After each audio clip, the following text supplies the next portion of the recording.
উদ্বোধনের বাড়িতে মা ভাইঝি রাধারানীর পায়ে মল সিঁড়ি দিয়ে ওঠানামা করছে, ঝুমঝুম করে শব্দ হচ্ছে। মা বিরক্ত হলেন, বললেন, হ্যাঁ রে রাধি, জ্ঞানগম্যি নেই?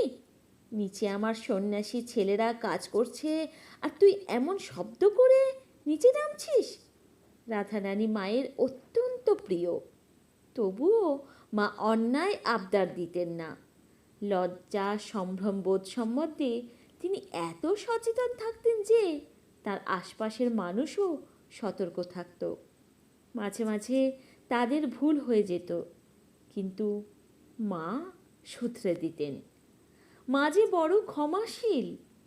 মা তখন খুব অসুস্থ, উদ্বোধনের বাড়িতে শয্যাশায়ী। প্রিয় সেবক সন্তান মাকে দেখতে এসেছেন। মা সন্তানকে দেখে খুব খুশি, কথা বলছেন। সন্তান চলে যাবার পর মা বলছেন, মাথার ঘোমটা দিয়ে দাওনি কেন? আমি তো এখনো বেঁচে আছি, এখনই এই করছো? সেবিকারা অত্যন্ত লজ্জিত হলেন। মা অসুস্থ বলে তারা মায়ের শরীর নিয়ে ব্যস্ত ছিল। মায়ের মাথার ঘোমটার দিকে নজর ছিল না তাদের।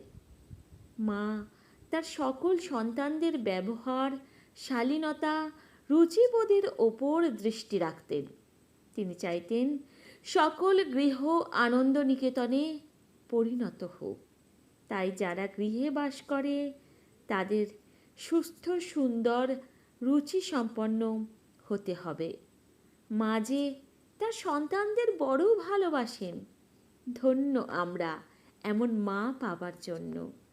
জননীং শারদাং দেবীং রামকৃষ্ণং জগদ্গুরুম পাদপদ্মে তয়োশ্রিতা প্রণমামি মুহুর্মুহু।